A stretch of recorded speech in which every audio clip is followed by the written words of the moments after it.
नमस्कार मंडळी, स्वागत आहे तुमचं सागर डुकरे ऑफिशियल या चॅनलवर।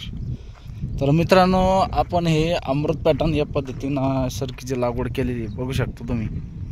हा 6चा पट्टा आहे, म्हणजे 6 फुटावर लावली, ही 4 फुटावर लावली, परत ही 6 फुटावर लावलेली।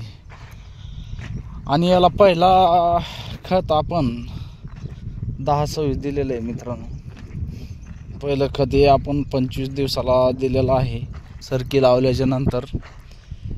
तर याचं नियोजन असंच असतं मित्रांनो, जे आपलं पारंपरिक पद्धतीनं लावतोय आपण त्याच्यापेक्षा थोडं वेगळं असतं। कारण की याला पहिलं खत हे 25 ते 30 दिवसाला द्यावं लागतं।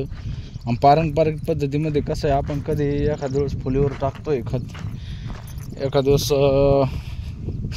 सरकी उगून आले की ताबडतोब टाकून देतो।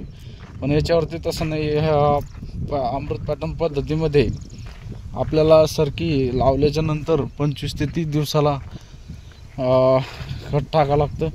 आणि खत टाकल्याच्या नंतर 2 ते 3 दिवसाला आपल्याला फवारणी करावी लागते। तर मित्रांनो, आपण काल याच्यावरती फवारणी केलेली आहे।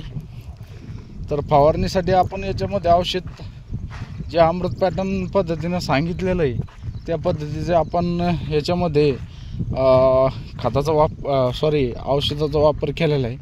औषध आपण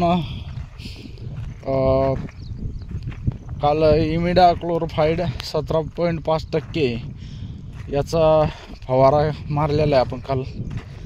तर मित्रांनो, हे आपण 2 वर्ष अगोदर ह्या अमृत पॅटर्न पद्धतीनं लागवड केली होती। 2 वर्षानंतर आपण गेल्या वर्षी आपल्याकडे बैल बारदाना नसल्यामुळं आपण याची लागवड नव्हती केली मित्रांनो। कारण की याला कसं आहे माहिती आहे का, याचं बाकी सगळं नियोजन होऊ शकतं, पण जरा थोडं किचकट म्हणजे याच्यामध्ये वखरणी डवरणी हे थोडं किचकट आहे। कारण की याच्यामध्ये काय आहे, 6च्या पट्ट्यामध्ये आपल्याला डबल डवरणी करावं लागते। आणि डबल डवरणी करण्यासाठी बैल थोडे चांगले पाहिजे। तर आपलं आता दुसरीकडे आमच्या बंधूकडं होते बैल गेल्या वर्षी, पण आपण नाही हे केलं। पण ह्या वर्षी आपण काय केलं मित्रांनो, आज आपण एक विकत आणणार आहोत।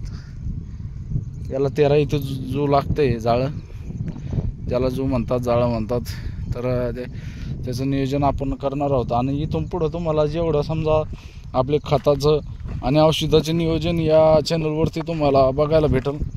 तर आपण 2 वर्ष अगोदर याच्यामध्ये लागवड केली होती, त्या वर्षी आपल्याला मित्रांनो 30 गुंठ्यामध्ये 12 क्विंटल कापूस झाला होता। ज्या शेतामध्ये आपण, हे आपलं 30 गुंठे शेत आहे मित्रांनो, मला दाखवतो मी।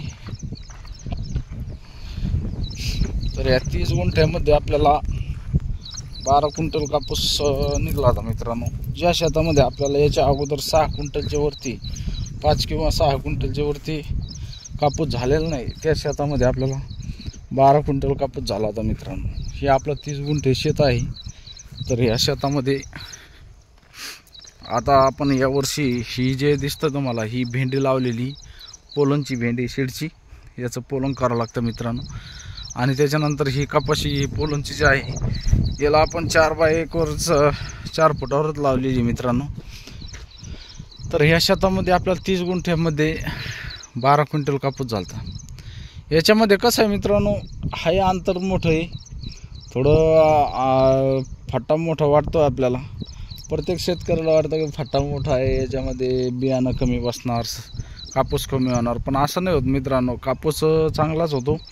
कारण की आपण त्याचा अनुभव घेतलेला आहे एक वर्ष अगोदर, समजा 2 वर्ष अगोदर। आणि या वर्षी तर आमच्या गावामध्ये बरेच काही शेतकरी आहेत, समजा आमचे मित्रमंडळी, त्यांनी पण लागवड केलेली आहे मित्रांनो।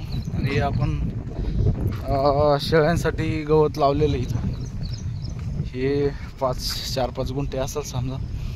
त्याच्यानंतर इथं पण ह्या कुटाणामध्ये पण आपण हे जे वाटणी आहे, समजा आमच्या काकाचे दोन्ही पण वाटण्या काकाचे, इथं पण आपण 4x6 एक केले।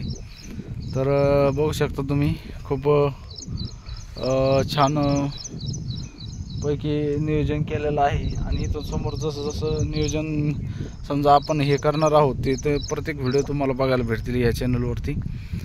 तर मित्रांनो, व्हिडिओ कसा वाटला कमेंटमध्ये नक्की सांगा. व्हिडिओ आवडल्यास व्हिडिओला लाईक करा, नवीन असेल तर चॅनल सबस्क्राईब करा. मित्रांनो, भेटूया अशाच नवीन व्हिडिओमध्ये. जय जवान जय किसान.